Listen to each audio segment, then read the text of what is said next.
what does it mean to live in community? We want community when there's tragedy, but we also forget about what does it mean in our everyday lives. And especially in suburbia, people move into a town and their family might not be around. And so how do you actually get to know your neighbors? It's getting to that time. So, how did you get started doing this? Well, the reality is that a lot of times we don't think about how does someone learn how to work. In our culture now, we're a very consumeristic based system. So when something breaks, I call the repairman. And a lot of times we take that for granted. I know for me growing up at least, sometimes my dad would try to fix things. But as time goes on, we start to find out that people really don't know how to use tools, and a lot of students anymore don't know how to work. So through my involvement with the Upper Perk High School, we started to see that students needed to learn actually how to creatively think and work when it comes with their hands and problem solving. So what we ended up started doing was we started to grab students and say, hey, would you like to figure out how to work and learn how to work? So we started this workforce development program. It started out just as fixing bikes after school, but then the neighbors wanted their bikes fixed. And then a tire here and a headset here, and next thing you know, we're actually needing a bike shop in town. So we moved from just an after-school work program into a full-on community nonprofit bike shop. To this year, we're actually going to be starting to do community rides because we believe that it's time for us to get out as neighbors and ride our bikes. How do you maintain this, like, what is the thing that you need most from the community to continue to do this? Sure.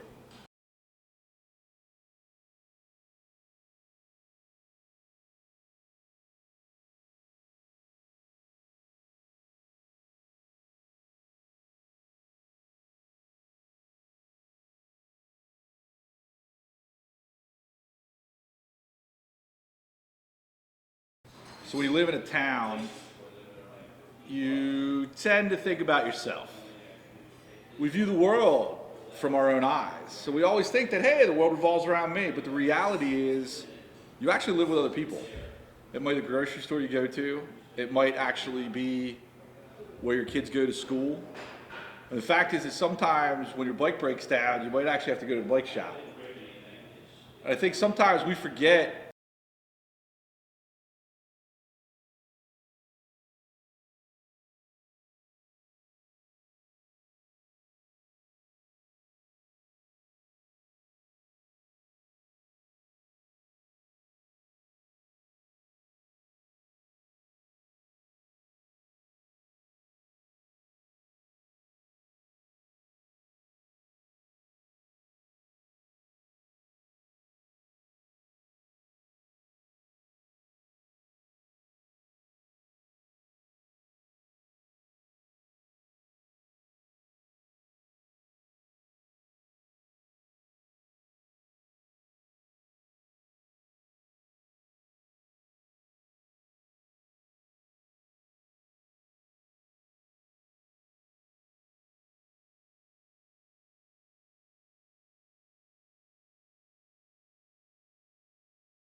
So in order for us to keep our mission going and keep fixing people's bikes, it takes people, money, and time.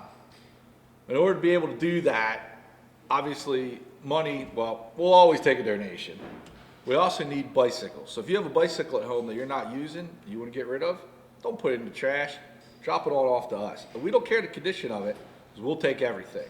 And finally, we're always looking for volunteers. And that could be anybody that's good at social media, that wants to share some pictures, or someone actually wants to turn some wrenches and fix some bicycles. We'll take everybody, anything, and everything.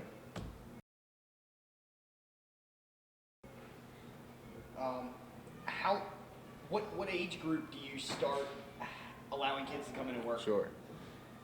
If your child is at least in 6th grade, they could come in and start in our Earn a Bike program where they go through a 12-week program that they have to accomplish within 14 weeks, and they're able to go home with a bicycle that they fixed. After that, if they want to stick around, then we can start them into an apprentice program and potentially start to get them into custom bicycle work.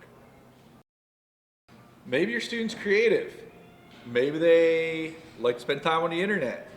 Maybe they're curious about business. we have opportunities for every type of student and their interest. Because here at Bike and Soul, whether they want to learn how to do art, whether they want to learn how to run a business, understand inventory, do sales, we have something for them. How about, do you have anything? Or am I kind of hitting it all? I think you're hitting a lot of it. Okay, I got another one for you. Sure. On soft skills, so I'll say that. Yeah. You also have to remember, if your son or daughter isn't used to talking on the telephone, isn't used to greeting strangers, this is a great place to learn soft skills, because when they hit 16 and they want to go get a job somewhere, we're able to give them a reference. I don't know about the rest of you, but I'm tired of hearing how the world's going downhill. Now, granted, if you're on a bike, going downhill ain't too bad. But for me at least, I got tired of complaining and not being part of the solution. And I believe that if we want to see change in the world, we have to start with ourselves. So here at Bike and Soul, this became a passion after we closed up our community center here in this building because our YMCA came, which is amazing. And we decided that we need to have something else different. And I know for me at least, I'm okay when I'm okay, but when things go bad, I want my friends around. And I know for me, it's never a problem to have too many friends. So for us, what we wanted to do is, and this became passionate for me, is that they say statistically that it takes 5 adults outside of a family unit to help raise a child. So we here at Bike and Soul want to be part of that 5. awesome. Should we double check the audio, make sure it's good? Or Yeah. do you think it should be okay with the mic?